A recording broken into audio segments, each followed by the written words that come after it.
Hey guys, in today's video, I'm going to be talking about my first test flight with the BOB57. I did a bit of a you can call it a half range test. I just wanted to see if it could reach a certain threshold before I go make my first cinematic movie with it.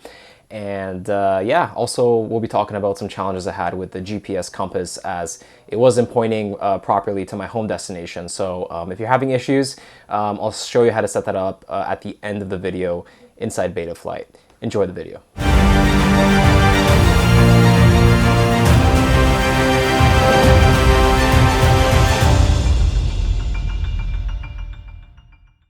Let's first talk about the first test with the BOB57. So the first test had two goals. Number one was to see how far I could push the battery while maneuvering the quadcopter a little bit more aggressively with the combination of just cruising. And number two was to see how the GPS rescue would behave and react. For the battery, I'm running a 3200 milliamp 6S battery on this drone, and it was fully equipped with the GoPro, so it had pretty much all the weight on it. Initially, flying the drone, I just took it for a cruise in a straight line, and of course the first thing I noticed was the GPS, the compass was not pointing in the right direction. As you can see here, is about 260 degrees off away from my home location.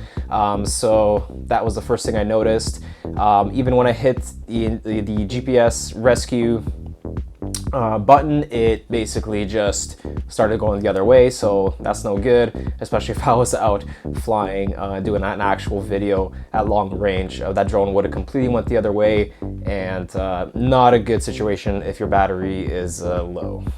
So next what I did was I flew back towards my location and just flew the drone around this park pretty aggressively, and the throttle was up pretty much at like 60 to 80%. So I got my combination of cruising and just doing some maneuvers. I was just having a little bit of fun there, and yeah, just headed towards this tower here. As you can see, the voltage dropped from 19, which was pretty much the point where I should have landed the drone, but I just wanted to see how far I could push this battery. This was a sacrifice battery. Luckily, nothing happened, nothing blew up. It was completely discharged at around 9 to 10 volts, just went straight down from 19, and just did like a little bit of a gradual descent, hit the ground, nothing harsh. The impact wasn't that crazy. The drone just basically flipped upside down. It was a couple hundred meters away, so I was able to go grab it and rescue it that way. The beeper was on, so at least that was functioning. As you can see here, the transmission from the goggles also cut off just because the battery just wasn't giving sufficient power to the drone during this moment. Yeah, I got the drone back, and everything's fine and dandy. But with this test, I was able to see how far I was able to push the drone when maneuvering it. And yeah, even with high winds, the winds are pretty up there that day at about like level 4. I would say. So yeah, overall, it was a successful test. Found out two things: how far the battery can be pushed on this drone flying the way I did, which is typically how I fly in my cinematic videos. And number two, I also found out that my GPS rescue wasn't working.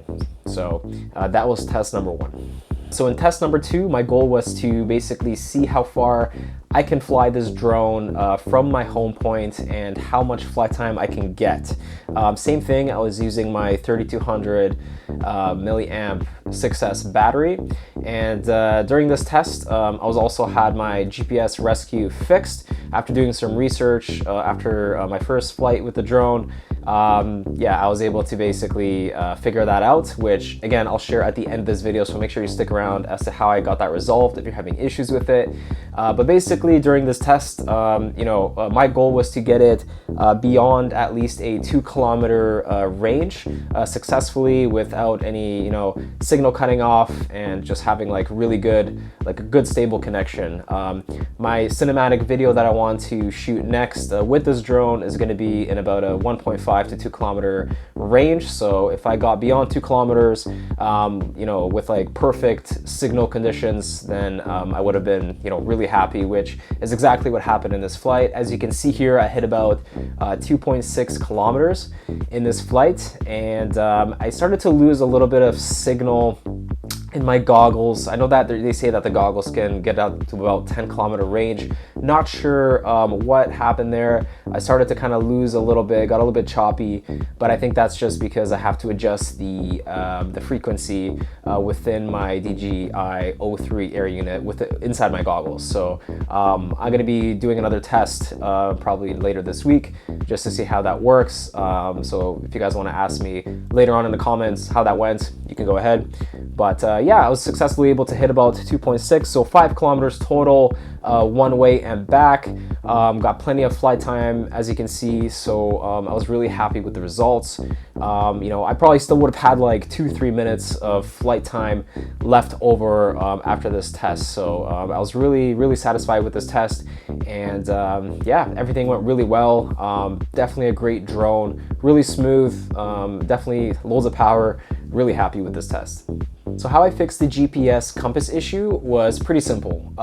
First thing I did was I went on YouTube. I found Joshua Bardwell's videos, and he was explaining that that basically some GPS systems have a compass installed inside of them. So that's the thing that was off. It wasn't the GPS itself. Even though I flew it at a straight line during my first test, that arrow, yeah, just wasn't pointing in the right direction. That's how I knew and figured out that my GPS had actually a compass built in.